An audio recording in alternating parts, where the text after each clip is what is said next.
प्रशांत किशोर की जो आक्रामकता है उसको कैसे पढ़ा जाए, उसके पहले मैं संक्षेप में जो आरोप उन्होंने लगाए एक बार बता दूं फिर से कि अशोक चौधरी पर 2 साल में 200 करोड़ की ज़मीन खरीदने का आरोप लगाया उन्होंने दिलीप जायसवाल पर आरोप लगाया कि उन्होंने किशनगंज में मेडिकल कॉलेज पर अवैध कब्जा कर रखा है और ये कहा कि इस पे जब किसी ने आवाज़ नहीं उठाई, राजेश शाह ने आवाज़ उठाई तो उनकी जो है हत्या हो गई और इसमें संदेह उन्होंने जाहिर किया।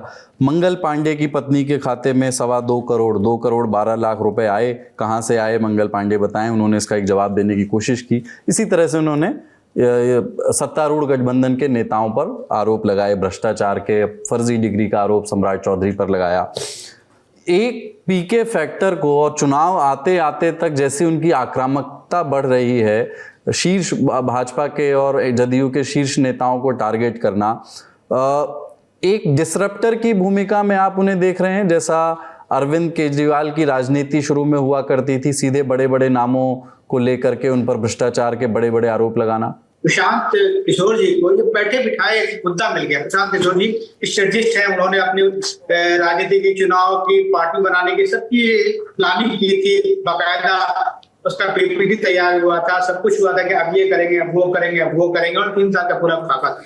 लेकिन ये मुद्दा उनको बैठे बिठाए मिल गया। दरअसल दिलीप जायसवाल जी ने एक बार कहा दिया कि बीजेपी फॉर बिहार पेज का इस्तेमाल धनसुराज वाले बीजेपी को बदनाम करने के लिए करते हैं, और इसके बाद उन्होंने दिलीप जायसवाल पर जो काउंटर अटैक किया और कहा कि दिलीप जायसवाल एक सिख माइनॉरिटी कॉलेज पर कब्जा करके बैठे हैं, जो उनके एक सहयोगी ने उनको ये जानकारी दी थी। तो ये मुजवानी के बाद आरोप प्रत्यारोप हुआ था। इसके बाद उन्हें बैठे बिठाए एक मुद्दा मिल गया कि भ्रष्टाचार पर भी हम अटैक कर सकते हैं, क्योंकि दिलीप जायसवाल जी का जब मुद्दा उठा तो वो थोड़ा लंबा चला, उससे मुद्दा जुड़ा मंगल पांडे वाला मुद्दा, और उसके बाद फिर जब उन पर अटैक किया उन्होंने संजय जायसवाल के एक मामले को उठाया, फिर काउंटर अटैक होने लगा।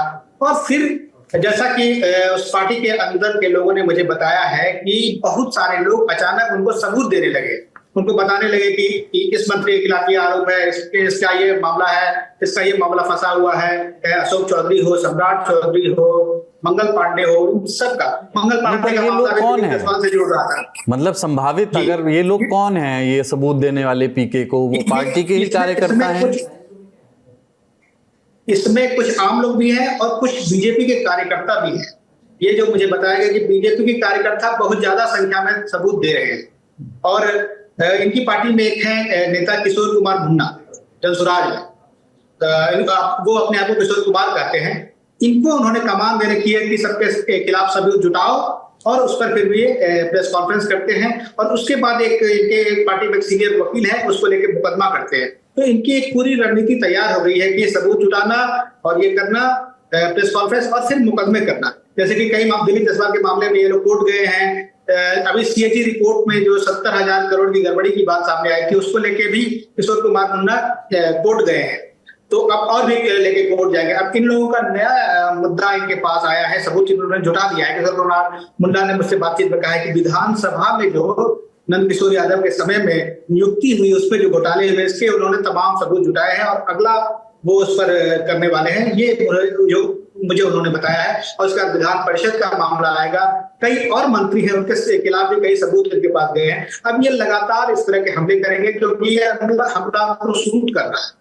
अभी तक की जो रणनीति थी उससे ज्यादा फायदा उनको इस रूप में मिल रहा है कि मंत्रियों के घोटाले सामने आ रहे हैं, भ्रष्टाचार के मुकदमे उठा रहे हैं, उससे बहुत ज्यादा इनको सूट कर रहा है। बहुत प्लान तरीके से उन्होंने इस पर काम करना शुरू कर दिया है, और आने वाले दिनों में बहुत ज्यादा इस तरह की चीजें देखने को मिल सकती है। मौज जानते हैं, मौज आ रही है। हाँ तो चुनाव में मौज आ रही है, किशोर जी को ना मौज आ रही है। हाँ। मतलब वो किक मिलता है, मतलब वो कहते हैं ना कि ये तो पहली किस्त है, अभी दूसरा करूंगा। हाँ। तीसरा करूंगा। आप यकीन मानिए, सब लोग हमारे साथी हैं पटना में, किसी भी बीजेपी जेडीयू के मंत्री के यहाँ जाइए, 2 मिनट के बाद में चाय पानी के बाद सवाल है, पीके के यहाँ गए थे क्या भाई साहब? कहाँ गए थे, अगला क्या कुछ होने वाला है क्या? और सबको ये लगता है कि मेरा नंबर तो नहीं है। ये चीज तो उन्हें क्रिएट कर दी। उन्हें कहते हैं कि ठहरा तालाब में ठहरा हुआ पानी है, आप एक कंकड़ मारिए तो जो बिछोप बनता है ना, वो प्रशांत किशोर ने खेल कर दिया। मतलब इतने सालों से करप्शन एक इशू नहीं था इस तरीके का, लेकिन प्रशांत किशोर जो घर के अंदर से चादर, तकिया, तौलिया सब निकाल निकाल के बता रहे हैं। और सबसे दिक्कत ये है, जैसे अशोक चौधरी के वो जो उनके सचिव है दत्ता, मैं पूरा नाम मिस कर रहा हूं, मेरी भी कई बार मुलाकात हुई, हमारे साथी जो बैठे उन सबकी मुलाकात भी हुई होगी। अब वो दत्ता जो है उनकी पोल खोल रहे हैं अशोक चौधरी के। तो सबको ये लगता है, एक मंत्री जी ने मुझे कहा कि भाई मुझे तो ये लगता है कि मेरे साथ जो स्टाफ चलता है, गनर है मेरा, आईपीएस है, पीएस है, लगता है कि साला यही सब तो, सॉरी यही सब तो नहीं मेरे लिए कुछ ऐसा करने वाले हैं। तो मतलब एक तरीके का ना वो बड़ा, जिसके यहाँ जाइए सब बड़ा डोलड्रम में रहता है, बड़ा परेशान है एक तरीके से, रेस्टलेस कि क्या होने वाला है। अपने नजदीकियों करीबियों से भरोसा छूटा। पंकज जी, आप प्रशांत किशोर के यहाँ गए होंगे, देखे होंगे, वहां जितने आदमी जाते हैं देखिए कि आधा आदमी के हाथ में कोई ना कोई फाइल है। बैठिएगा तो बताने लगे कि हम सब देखिए कहाँ का लाए हैं, यहाँ इनके खिलाफ लाए हैं, उनके खिलाफ लाए हैं, ये आप पूछिए। हम ये आपने बात सही कहा कि फोन करते हैं। मैंने अभी 2 दिन पहले की स्टोरी किया था कि अगला की 3.5 मंत्री के खिलाफ हुआ। तो बीजेपी के बड़े नेता ने फोन किया कि कौन कौन है भेलारी जी, 3.5 गो कैसे है, 3 गो होगा या 4 गो होगा? हमने नहीं, एक आधा है, इसलिए कि आधा किस्त उस पर आ चुका है, आधा बाकी है। तो है ही ऐसी स्थिति बनी हुई है। नहीं मजा तो आ रहा है, लोगों को मजा आ रहा है। ये बताइए ना कन्हैया जी, एक तो उन्होंने ये कहा कि अशोक चौधरी की अभी एक और नोटिस तैयार करवा लें, अभी पार्ट 2 भी मैं रिलीज करने वाला हूं। कौन जो भी है कुछ इशारा दे दीजिए कि कौन से मंत्री हो सकते हैं और किस तरह के आरोप आने वाले हैं आगे। आपको तो पता रहता है अंदर का।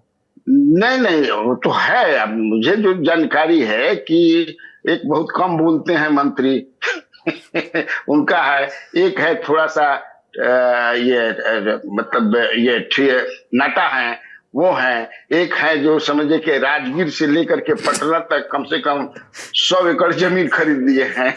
कन्हैया जी, छायावाद का दौर नहीं है।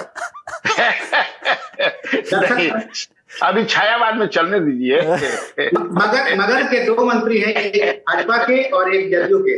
अच्छा, मगर के 2 मंत्री हैं, एक भाजपा के और जदयू के, दोनों पर है। दोनों पर है। और ये इस सप्ताहांत तक आने की उम्मीद करें?